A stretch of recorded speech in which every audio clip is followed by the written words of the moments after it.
Welcome to the Secrets of College Planning. I'm your host, Anthony Uva, and today we're going to get some insight into esports at the college level. My guest today is the Executive Director for the National Association of Collegiate E-Sports. And welcome to the show, Michael Brooks. Hey, thanks for having me. Yeah, no problem. So I usually start my guests where they went to school. So where'd you go to college? Yeah, I did my undergrad at the University of Kansas. So for any Jayhawks that are listening, go Hawks, rock chalk. And so let's go back into high school before we get into today. When did you start thinking about college and the whole college process? Was it freshman year of high school, senior year of high school? When did it all begin for you? No, I would say looking probably junior year of high school, started paying pretty closely to any letters I was getting from schools, where my friends were thinking of going, where I thought my academics could get me, where I could get most scholarships. It really started junior year. Freshman year, I was still trying to figure out, the password to my locker. Great. So, so you went to University of Kansas. What's the school like? Hilly. No, University of Kansas is a great school. It's a little over 30,000 enrollment on campus, and it's got a great athletic tradition. Which the wonderful thing about that, I wasn't much guy into sports growing up. I played football, but that was about it. The University of Kansas does a wonderful job of bringing higher student body into getting around their basketball program, especially, and making it feel like it's somewhere you belong.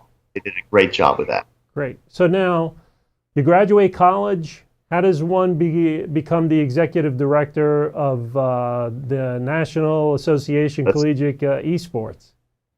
It's a long process made by many decisions and surrounding yourself with great people.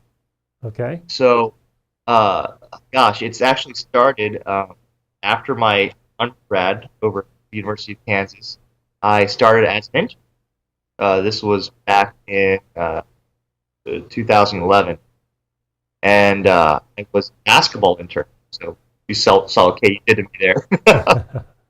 For the National Association of Intercollegiate Athletics, that's the NAIA, association, about 250 private colleges and universities.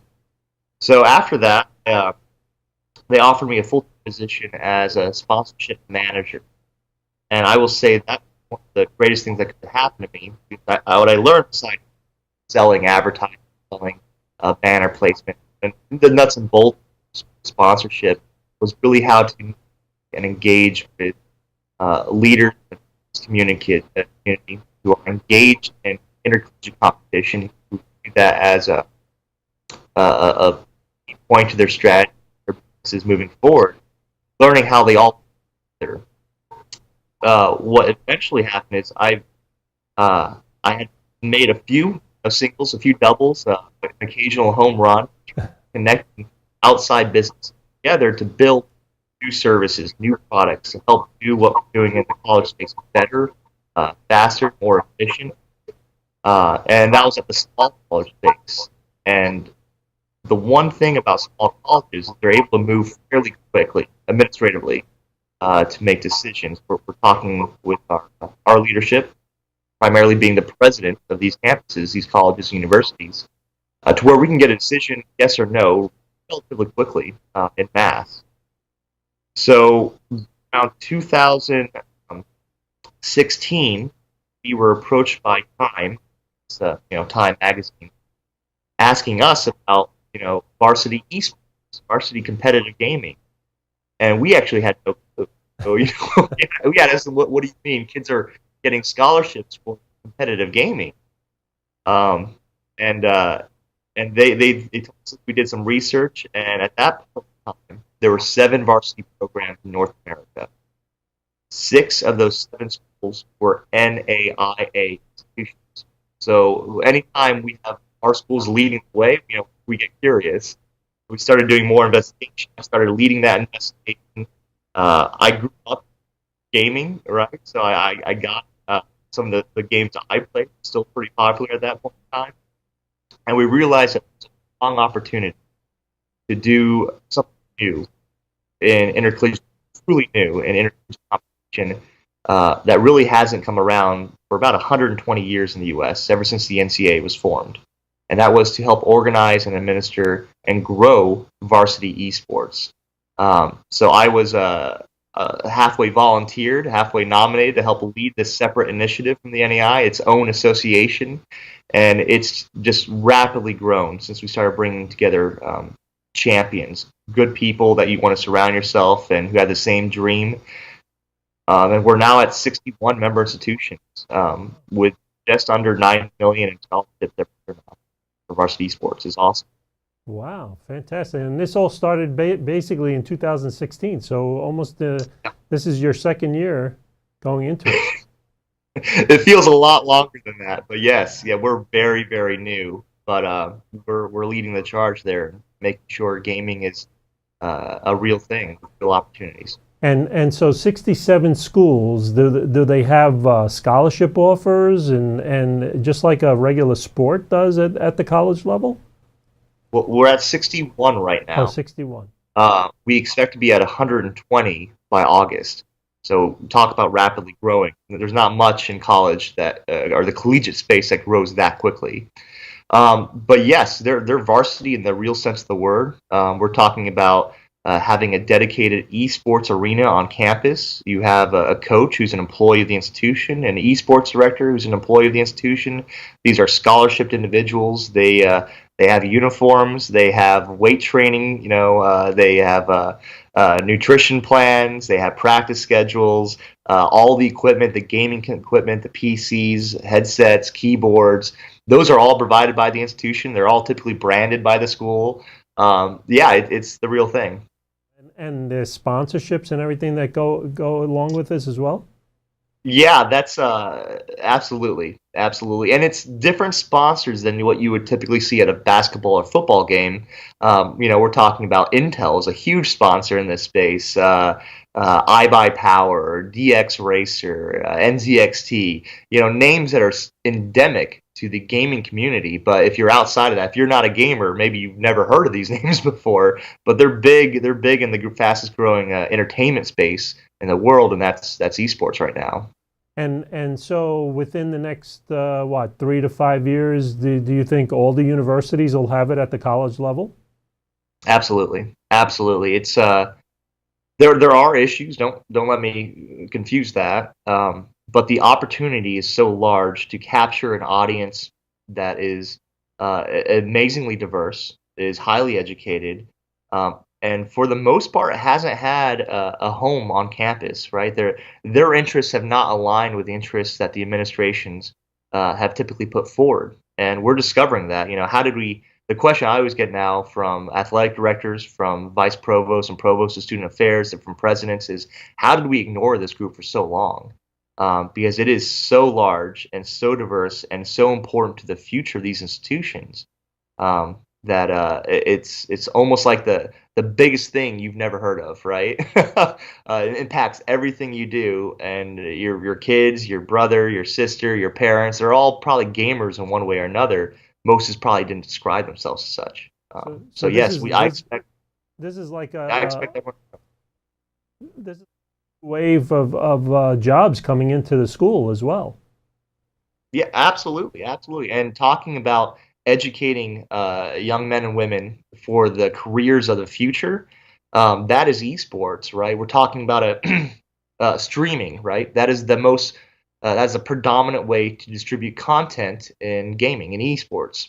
And it is also the largest future trend for marketing in the world, right? That is how the future content distribution. That's all the cord cutters we keep hearing about, right? The typical traditional cable packaging that's going the way of the dinosaurs. But if you look at the higher education space, very few schools are training people on how to engineer for streaming services, how to use growth hacking and social media. That's native to esports, though. It's inherent to the competition that exists there. So by its very nature, we're designing and building for a whole slew of supporting industries besides just being a good gamer.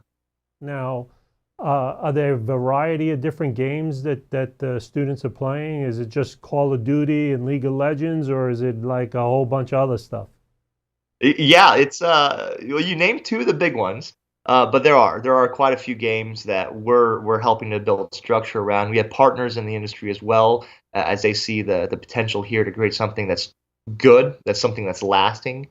So the most popular games, League of Legends is the most popular game in the world right now, and that's true in the collegiate space.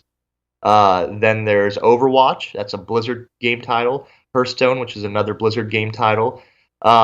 Rocket League, which is the publisher Psyonix there. Those are the games that are probably the most popular right now. Although we expect in the near future games like Madden, like FIFA, we expect those to come in, primarily moving away from the PC space to the console space. And first-person shooters, they are incredibly popular, like Counter-Strike Global Offensive, the Call of Duty, the PUBG, PlayerUnknown Battlegrounds. Those are all popular. It's just in the higher education space, there's some sensitivity, which I think is somewhat justified as well, around wanting to push forward any realistic, first-person shooters, anything that promotes violence. These are institutions of higher education first and foremost, with their own missions to advance kind of the next generation there. And there are questions there. And in our membership, it's split almost half and half between those who think those type of games have a place in the collegiate side of things, and those who don't. So now, what type of students do you see going into the gaming per se esports at the college level? Sure. Well, I think everyone has a stereotype of what a gamer is, right? And it's not a very attractive stereotype. And I'll be the first to say that stereotype is not true, right? Nielsen has done a study, and they're now researching and collecting ratings on esports now, which is awesome because the more data we have here, the more proof that we're showing is that competitive gaming esports is a unifying characteristic. It applies to everyone, regardless of what you look like, your racial background, or household income background, your own personal interest. Gaming is across the entire board. One of their latest studies actually showed if you went to a college campus and just looked at the breakdown by race, by gender, by any demographic you want, and looked at, well, who's here on campus, the gaming community on campus probably mirrors almost exactly the students there. So that means you have athletes, you've got the smart guys, the engineers, you've got the journalism guys, you've got the finance guys. They're all gaming, and usually they're gaming against each other. It's just everyone hides behind a username.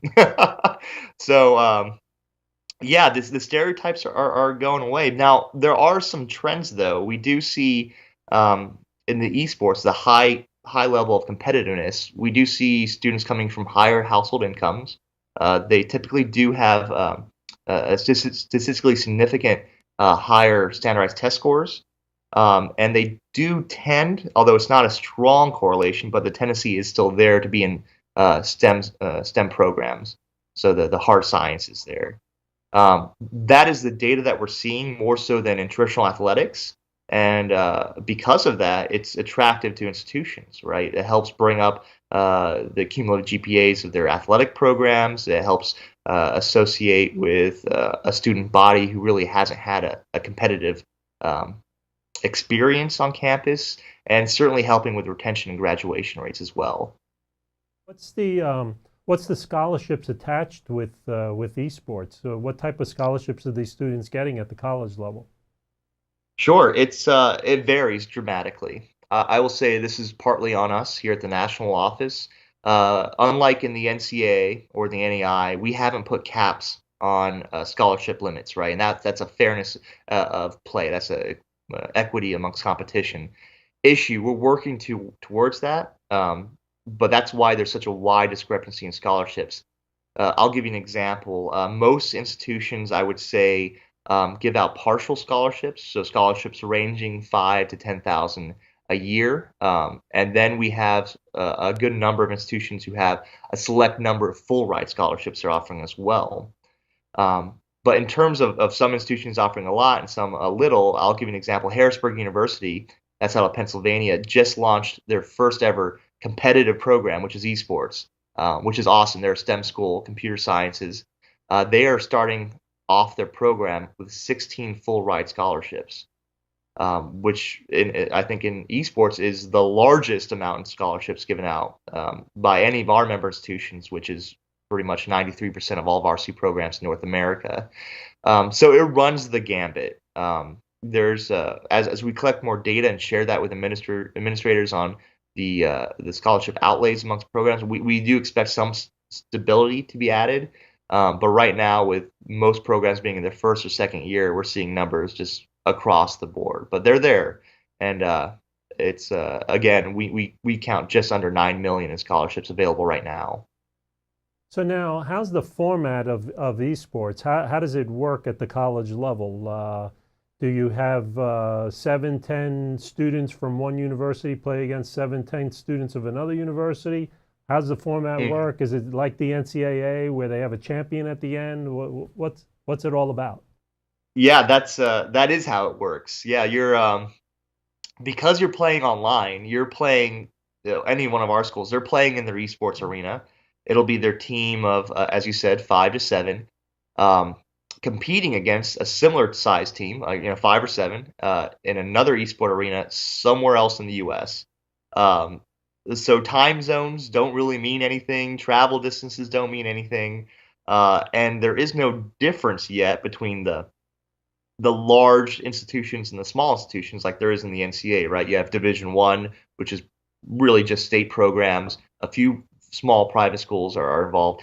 D2, D3, which the enrollment sizes of those schools get smaller and smaller as you go down.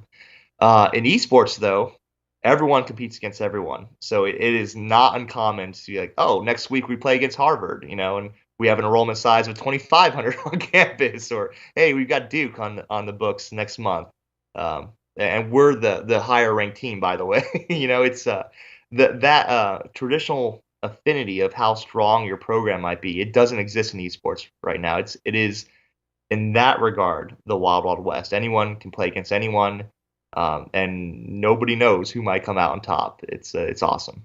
How many tournaments do you have? How does it all work? Sure. So we work with publishers who have an interest in facilitating their own competition to help bring in varsity programs. The two publishers right now who are running their own collegiate competition is Riot for League of Legends and Blizzard for Hearthstone, Overwatch, and Heroes of the Storm, which most people have become familiar with Heroes of the Storm on ESPN. They call it Heroes of the Dorm. So those are the two publishers who are out there that are really organizing, and it's our job to help educate our membership on how they engage on that. And they are based off the semester model. So we're not on the seasonal model, fall, winter, and spring yet. We hope to get there, but right now it's this first semester, second semester. Different games are being played at different semesters, which means different teams are competing as well. There's very few players who play more than one game right now. And then for the publishers who aren't yet active in the collegiate space, whether because of a resource issue, a planning, a logistics issue, or maybe just a lack of interest on their end, we will then take on those responsibilities where we can get access to the intellectual property, the IP to do it, to help run competition, a regular season and postseason for our institutions who have teams in those games. Wow. So how many tournaments altogether? Is there 10, 40, 50? I would say there's probably in terms of major tournaments, maybe 7 in a year. Yeah, over different games. And then they win those type of games, and then there's a national champion. A school becomes a national champion. That's right. That's right. So I'll give you an example. University of Maryville out of St. Louis. Last year they won the College League of Legends put on by Riot. That's a NAC member institution varsity program. They then went on to represent the U.S. in China against an international, I guess, tournament of different schools. What do Oh, you there we go. what do you see as the future of esports? Where is it going? Esports, I think that's going to continue to grow. There's been enough studies, so I think there's a group called Big Data. They did a study on the U.S., so males and females aged 10 to 20, and asked, "What are your interests?" Right? And esports is the common denominator. It's not sports. It's not specific sports like football or baseball. It's not, band or music or art or debate or any of those activities that we traditionally think of in the high school or college space. It's esports. So when you have that being the common denominator, that being the main interest, and the kind of the ROI, right? What does it cost to start an esports program? What do we get out of it as an institution? What do our students get out of it? It is a no-brainer, right? It's if you look at adding a traditional sport compared to adding an esports program, the numbers are overwhelmingly in favor of esports from a cost outlay, from a usability outlay. Um, that is the future. I expect every college and university in the U.S. in the next 5 years will have an esports program, whether at a club or varsity level. I'm not too sure. I'd imagine most are shifting to the varsity level. But yes, yeah, I expect it to be in everyone's lives. There's no way to outrun it. Now, do you see the universities getting very highly into the technology end of it, where everything is so Wi-Fi, so then you don't miss a particular step in the gaming industry? Because Yeah, that absolutely. could happen, right? If the electricity goes out, uh, that's it. Yeah, yes. Thankfully, we do have policies in place to deal with those, and there are unique issues. We have some of our schools who've been around since the beginning, and they're a little bit more well known in the collegiate side, and some of them have suffered denial of service attacks where people are trying to keep them from competing. Those issues do happen. They're pretty rare though. Um, but yes, yeah, it's going to be pretty normal to see the campus fully engaged on esports. Um, Everyone has their own esports arena, which usually has um, their own broadband access, where they're running a line directly into the arena for that program.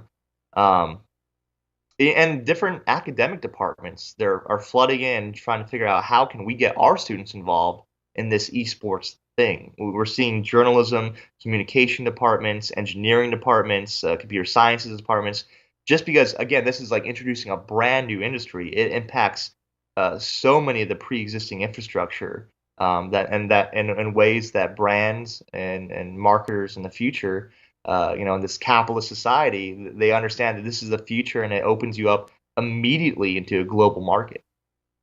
So we're coming to the end of our show, and usually I ask my guests, what advice do you want to give to the families out there that their sons and daughters are interested in going to a university for esports?